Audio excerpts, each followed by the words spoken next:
নমস্কার, মহুয়া বার্তা ইউটিউব চ্যানেলে মহাভারতের ধারাবাহিক পর্বে আপনাদের স্বাগত জানাই।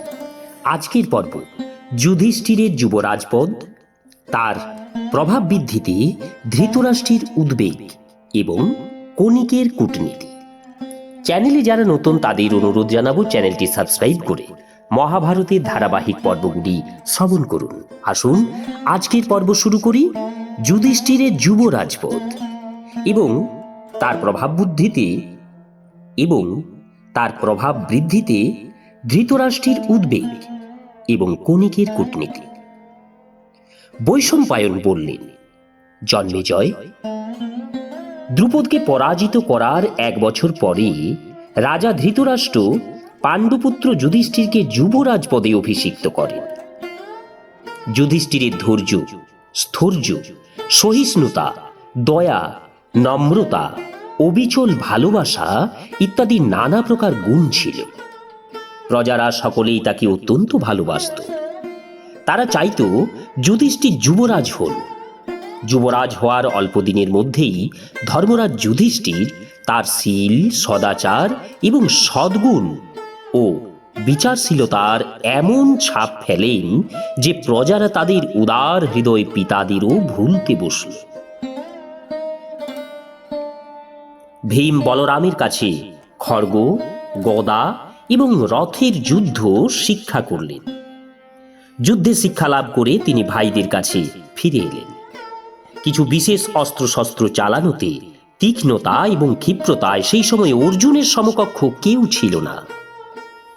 দ্রোণাচার্যের সেটি অভিপ্রেত ছিল। তিনি একদিন কৌরবদের সভায় অর্জুনকে বললেন, অর্জুন, আমি মহর্ষি অগস্ত্যের শিষ্য, অগ্নিবেশের শিষ্য। তার কাছ থেকেই আমি ব্রহ্মশির অস্ত্র লাভ করেছিলাম, যা তোমাকে দিয়ে দিয়েছি। তার নিয়মও তোমাকে জানিয়েছি। তুমি এবার তোমার ভাই ও বন্ধুদের উপস্থিতিতে এই গুরুদক্ষিণা দাও। যুদ্ধে যদি তোমাকে আমার সম্মুখীন হতে হয়, তাহলেও তুমি আমার সঙ্গে লড়াই করতে ইতস্তত করবে না। অর্জুন গুরুদেবের নির্দেশ মেনে তার চরণ স্পর্শ করে বাঁ দিক দিয়ে বেরিয়ে গেলেন। পৃথিবীতে এই কথা রাষ্ট্র হয়ে গেল যে অর্জুনের সামনে শ্রেষ্ঠ ধনুর্ধর আর কেউ নেই। ভীম এবং অর্জুনের মতো সহদেবও বৃহস্পতির কাছ থেকে সম্পূর্ণ নীতিশাস্ত্রের শিক্ষা গ্রহণ করেছিলেন। অতিরথী নকুলও অত্যন্ত বিনীত এবং নানা প্রকার যুদ্ধকুশলী ছিলেন। সৌবীর দেশে রাজা দত্তামিত্র, যিনি অত্যন্ত বলশালী এবং মান্য ছিলেন এবং গন্ধর্বদের উপদ্রবে 3 বছর এক নাগারে যুদ্ধ করেছিলেন, যাকে পাণ্ডুও যুদ্ধে পরাজিত করতে পারেননি। অর্জুন তাকে পরাজিত করেন।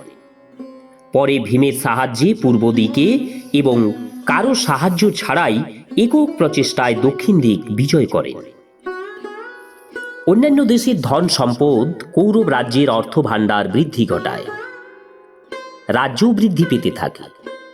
দেশে দেশে পাণ্ডবদের খ্যাতি বৃদ্ধি পেতে লাগলো এবং সকলেই তাদের জয়গান করতে থাকলেন। এইসব দেখে শুনে ধৃতরাষ্ট্রের মনোভাব পরিবর্তিত হতে থাকল। ঈর্ষার উদ্রেক হওয়ায় তিনি চিন্তিত হলেন। যখন তার ঈর্ষা অত্যন্ত বেড়ে গেল, তখন তিনি তার শ্রেষ্ঠ মন্ত্রী রাজনীতি বিশারদ কণিককে ডেকে পাঠালেন। ধৃতরাষ্ট্র তাকে বললেন, কণিক, দিন দিন পাণ্ডবরা বৃদ্ধিপ্রাপ্ত হচ্ছে। এতে আমার মনে একটা জ্বালার সৃষ্টি হচ্ছে। তুমি ঠিক করে বলো তো, আমি কি করব? তাদের সঙ্গে যুদ্ধ না সন্ধি? তুমি যা বলবে তাই আমি করব। কণিক বললেন, রাজন, আপনি আমার কথা শুনুন। আমার উপর অসন্তুষ্ট হবেন না। রাজাকে দণ্ড দেবার জন্য প্রস্তুত থাকতে হয় এবং দৈবের উপর নির্ভর না করে বীরত্ব দেখাতে হয়। নিজের মধ্যে কোনো দুর্বলতা আসতে দিতে নেই, আর যদি আসেও কাউকে জানাতে নেই। অন্যের দুর্বলতা জানতে হয়। শত্রুর অনিষ্ট করতে আরম্ভ করলে মধ্যপথে থামতে নেই। কাঁটার টুকরো যদি দেহের ভেতরে থেকে যায়, তাহলে তা অনেক দিন ধরে কষ্ট দিতে থাকে। শত্রুকে দুর্বল ভেবে চোখ বন্ধ করে থাকতে নেই। সময় যদি অনুকূল না হয়, তাহলে তার দিকে চোখ কান বন্ধ করে থাকতে হয়, কিন্তু সর্বদা সতর্ক থাকতে হয়। শরণাগত শত্রুর উপরেও দয়া করতে নেই। শত্রুর ৩ অর্থাৎ মন্ত্র, বল এবং উৎসাহ। ৫ সহায়, সহায়ক, সাধন, উপায়, দেশ এবং কালের বিভাগ। এবং ৭ সাম, দান, বেদ, দণ্ড, মায়া, ইন্দ্রজাল প্রয়োগ এবং শত্রুর গুপ্ত কাজ। অঙ্গকে নষ্ট করে দিতে হয়। যতক্ষণ সময় অনুকূল না হয় ততক্ষণ শত্রুকে কাঁধে করেও বেড়ানো যায়, কিন্তু সময় এলে মাটির কলসের মতো তাকে ফেলে ভেঙে দিতে হয়। সাম, দান, দণ্ড, ভেদ ইত্যাদি প্রয়োগে যে কোনোভাবে শত্রুকে নাশ করাই হলো রাজনীতির মূল মন্ত্র। ধৃতরাষ্ট্র বললেন, কনি, সাম, দান, ভেদ অথবা দণ্ড দ্বারা কিভাবে শত্রু নাশ করা হয় তা তুমি ঠিক করে বলো। কনিক বললেন, মহারাজ, আমি এই বিষয়ে একটি কাহিনী শোনাচ্ছি আপনাকে। এক বনে এক অত্যন্ত বুদ্ধিমান স্বার্থপর শৃগাল বাস করত। তার 4টা বন্ধু ছিল। বাঘ, ইঁদুর, ভেড়া এবং নেউলও সেখানে থাকত। একদিন তারা সেখানে একটি বলবান হৃষ্টপুষ্ট হরিণ দেখতে পেল। প্রথমে তারা সেই হরিণকে ধরতে চেষ্টা করলো, কিন্তু পারল না। তখন তারা নিজেদের মধ্যে পরামর্শ করে উপায় বের করল। শিয়াল বলল, এই হরিণ খুব দ্রুতগামী এবং চালাক। ভাই বাঘ, তুমি তো একে মারতে অনেক চেষ্টা করলে কিন্তু পারলে না।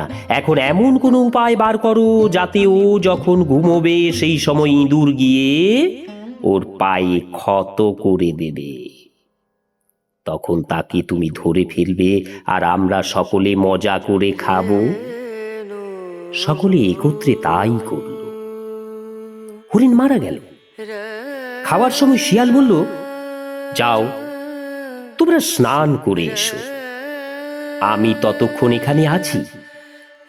সকলে চলে যাবার পর শিয়াল কিছু চিন্তা করতে লাগলো। এর মধ্যে বাঘ নদীতে স্নান করে ফিরে এলো। শিয়ালকে চিন্তিত দেখে বাঘ জিজ্ঞাসা করলো, ও আমার বুদ্ধিমান সখা, তুমি কি চিন্তা করছো? এসো, আজ আমরা মজা করে এই হরিণটিকে খেয়ে নিই। শিয়াল বলল, শক্তিমান বন্ধু, ইঁদুর আমাকে বলেছে বাঘের শক্তিকে ধিক্কার দিই। হরিণকে তো আমি মারলাম, আর বাঘ আমার উপার্জন খাবে। তাই ভাই, তার এই অহংকারের কথা শুনে আমার হরিণকে খাওয়া ভালো বোধ হচ্ছে না। বাঘ বলল, ও এই ব্যাপার, ও তো আমার চোখ খুলে দিয়েছে। আমি এবার থেকে নিজের ক্ষমতাতেই পশুবধ করে খাবো। এই বলে বাঘ চলে গেল। তারপর ইঁদুর এলো। শিয়াল বলল, ইঁদুর ভাই, নেউল বলছে যে বাঘ হরিণকে মারায় সেই হরিণের মাংসে নাকি বিষ মিশে গেছে, তাই সে খাবে না, সে নাকি তোমাকেই খাবে। এখন তুমি ঠিক করো কি করা যায়। ইঁদুর ভর পেয়ে গর্তের মধ্যে ঢুকে গেল। তারপর ভেড়ার পালায়। শিয়াল বলল, ভাই ভেড়া, বাঘ আজ তোমার উপর খুব রেগে গেছে। আমার তো ভালো মনে হচ্ছে না। সে এখনই বাঘিনীকে নিয়ে আসবে। তুমি যা ভালো বোঝো করো। শুনেই ভেড়া এক দৌড়ে পালিয়ে গেল। তারপর এলো নেউল। শিয়াল তাকে বলল, ওরে নেউল, দেখ, আমি বাঘ, ভেড়া আর ইঁদুরকে মেরে তাড়িয়েছি। তোমার যদি কিছু ক্ষমতা থাকে তাহলে এসো, আমার সঙ্গে লড়াই করো, তারপর হরিণের মাংস খাও। নেউল বলল, তুমি যখন সকলকেই লড়াই করে হারিয়েছ, তখন আমি আর কি করে সাহস করি। এই বলে সেও চলে গেল। তখন শিয়াল একাই হরিণের মাংস খেয়ে নিল। রাজন, বুদ্ধিমান রাজাদের পক্ষেও সেই কথা খাটে। যারা ভীরু তাদের ভয় দেখাও, আর বীরদের কাছে হাত জোড় করে থাকো, লোভীদের কিছু দিয়ে দাও, দিয়ে দাও, আর দুর্বলের কাছে পরাক্রম দেখিয়ে তাদের বশ করো। শত্রু যেমনই হোক তাকে মেরে ফেলা উচিত। প্রতিজ্ঞা ভঙ্গ করে, অর্থের লোভ দেখিয়ে, বিষ কিংবা প্রতারণা করেও শত্রুকে শেষ করে দেওয়া উচিত। মনে রাগ থাকলেও শত্রুর সঙ্গে হেসে কথা বলা উচিত। মেরে ফেলার ইচ্ছা থাকলেও মিষ্টি কথা বলবে, মেরে কৃপা করবে, আফসোস করবে এবং কাঁদবে, শত্রুকে সন্তুষ্ট রাখবে, কিন্তু সুযোগ পেলেই বদলা নেবে। যার উপর কোনো আশঙ্কা করার কিছু নেই তাকেই বেশি সন্দেহ করা উচিত। এইরূপ লোকেই বেশি করে ঠকে, বেশি করে ঠকায়। যে লোক বিশ্বাসের পাত্র নয় তাকে তো বিশ্বাস কখনোই করবেন না। যারা বিশ্বাসের পাত্র তাদেরও সতর্কতার সঙ্গে বিশ্বাস করা উচিত। সর্বত্র ভণ্ড, তপস্বী ইত্যাদির বেশে বিশ্বাসযোগ্য গুপ্তচর রাখা উচিত। বাগান, বেড়াবার স্থান, মন্দির, রাস্তা, তীর্থ, চৌরাস্তা, পাহাড়, জঙ্গল, জনসমাবেশের জায়গা সর্বত্র গুপ্তচরদের পরিবর্তন করে নিযুক্ত করা উচিত। বাক্যে বিনয় এবং হৃদয়ে কঠোরতা, ভয়ঙ্কর কঠোর কাজ করলেও তার সঙ্গে হেসে কথা বলা, এই হলো নীতি নৈপুণ্যের চিহ্ন। হাত জোড় করা, প্রতিজ্ঞা করা, আশ্বাস দেওয়া, পদধূলি নেওয়া, আশান্বিত করা, এগুলি সবই হলো ঐশ্বর্য প্রাপ্তির উপায়। যে ব্যক্তি শত্রুর সঙ্গে সন্ধি করে নিশ্চিত হয়ে থাকে তার সর্বনাশ হলে তবেই তার ভুল ভাঙে। নিজের গোপন কথা শুধু শত্রুর কাছে নয়, বন্ধুর কাছেও প্রকাশ করা উচিত নয়। কাউকে যদি আশ্বাস বাক্য দিতে হয় তবে তা যেন দীর্ঘকালের হয়, এর মধ্যে অন্য কথা বলবে না। বিভিন্ন সময়ে নানা কারণ অজুহাত দেখাবে। রাজন, পাণ্ডুপুত্রদের থেকে আপনার নিজেকে রক্ষা করা উচিত। ওরা দুর্যোধনদের থেকে বলশালী। আপনি এমন কিছু করুন যাতে ওদের থেকে ভয় পাওয়ার কিছু না থাকে আর পরে অনুতাপ না করতে হয়। আর বেশি কি বলবো?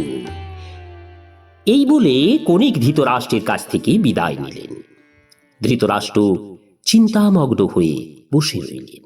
নমস্কার, আজকের পর্ব এখানেই শেষ করছি। আগামী পর্বে পাণ্ডবদের বারণাবতে যাবার নির্দেশ। চ্যানেলে যারা নতুন তাদের অনুরোধ জানাবো চ্যানেলটি সাবস্ক্রাইব করে মহাভারতের ধারাবাহিক পর্বগুলি শ্রবণ করুন। সবাই কৃষ্ণ কৃপায় ভালো থাকুন। নমস্কার, ধন্যবাদ।